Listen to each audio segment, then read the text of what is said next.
भारत के इतिहास में कभी किसी ने भी नहीं सोचा होगा कि लोकतंत्र के मंदिर के अंदर जिहाद के समर्थन में बात उठेगी, क्योंकि जिहाद शब्द सीधे सीधे आतंकवाद और देश भर में हुए आतंकवादी हमलों की याद दिलाता है।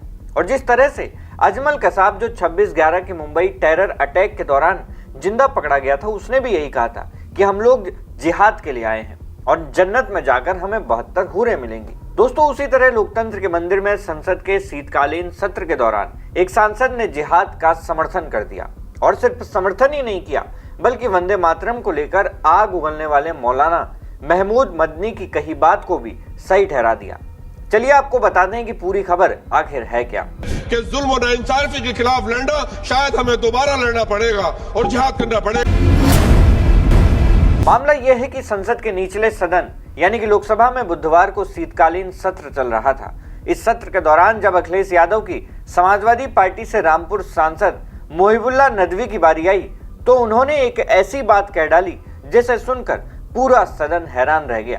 सपा सांसद मौलाना मोहिबुल्लाह नदवी ने संसद में अपनी बात रखते हुए कहा कि शायद मुसलमानों को फिर से लड़ना होगा और जिहाद करना होगा। कि जुल्म और नाइंसाफी के खिलाफ लड़ना शायद हमें दोबारा लड़ना पड़ेगा और जिहाद करना पड़ेगा।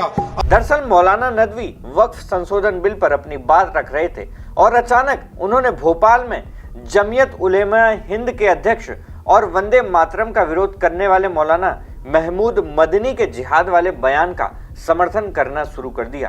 आइए आपको उनका ये बयान सुनाते हैं। वक्फ अमेंडमेंट बिल जेपीसी कमेटी बनाई थी जिसमें हमारी पार्टी ने पहले ही कहा था कि सरकार की नियत और नीति दोनों ही सही नहीं है। 6 महीने का टाइम मिला। उम्मीद पोर्टल पे 30% ओनली वक्फ जायदादों का, मदरसों का, मस्जिदों, कब्रिस्तानों का रजिस्ट्रेशन हुआ है। उस पर भी सर्वर डाउन चल रहा है और वो डेट खत्म हो गई है। 70% वक्फ जायदादों का रजिस्ट्रेशन नहीं हुआ है।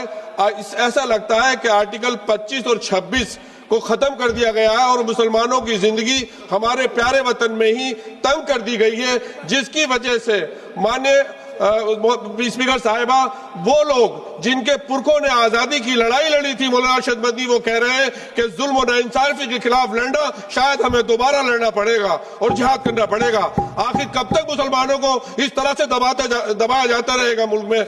मैडम, एक जुल्म की एक बर्दाश्त होती है और जब बर्दाश्त खत्म हो जाती है तो जुल्म। धन्यवाद। समाजवादी सांसद के इस बयान के बाद नवंबर की ठंड में सियासत एक बार फिर से गर्म हो गई। भाजपा सांसद निशिकांत दुबे ने इस पर प्रतिक्रिया देते हुए कहा कि ये सब बांग्लादेशी घुसपैठियों के समर्थक हैं, इन सभी का इलाज हो जाएगा। कहा है कि कब तक मुसलमान सहन करेंगे इसको? सभी बांग्लादेश के समर्थक हैं और वो चाहते हैं कि बांग्लादेशी वोटरों के साथ भारत के चुनाव को प्रभावित किया जाए और इस कारण से उल्टे सीधे बयान दे रहे हैं। सबों का इलाज ठीक हो जाएगा। इसके बाद जब मीडिया ने नदवी से इस बारे में सवाल किया तो उन्होंने सीधे सीधे मीडिया को ही बॉयकॉट करने की बात कह डाली। देखिए, पार्लियामेंट में हमें जो कहना था, जिस कंटेस्ट में कहा था, वो हम पार्लियामेंट में कह चुके हैं। और जिस तरह से आप लोग भी मुसलमानों का मीडिया तमाशा बना रहा है मुल्क में, ये खुद मुल्क के संविधान के खिलाफ है, मुल्क की मॉरलिटी के खिलाफ है और ये देश भक्ति के भी खिलाफ है। जिस तरह से मीडिया भी मुसलमानों का तमाशा बना रहा है, ऐसे किसी कम्युनिटी का, और उस कम्युनिटी का जिसने देश में कुर्बानियां सैकड़ों साल से दी हों, जिसके पूर्वज अभी मतलब वो पीढ़ी बाकी है जिसके बाप दादा ने मुल्क में कुर्बानियां दी हैं और कुछ लिया नहीं। आप ऐसी मतलब कम्युनिटी का एक तमाशा बनाने की कोशिश मीडिया के जरिए हो रही है। नहीं, आपने कहा कि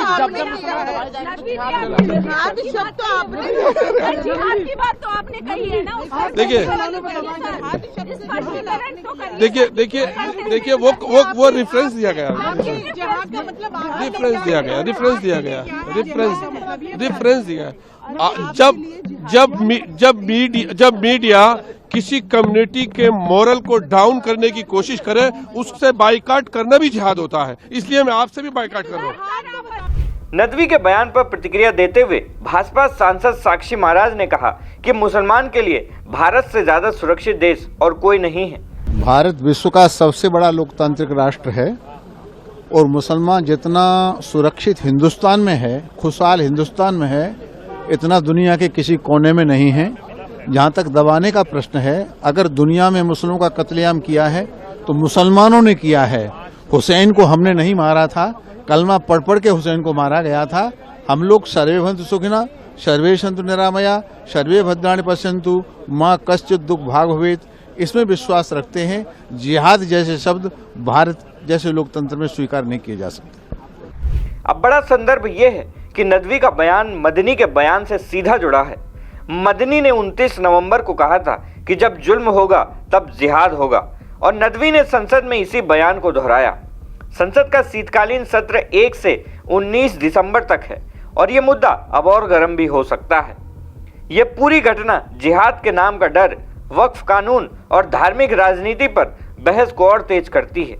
आपका जिहाद को लेकर क्या मानना है?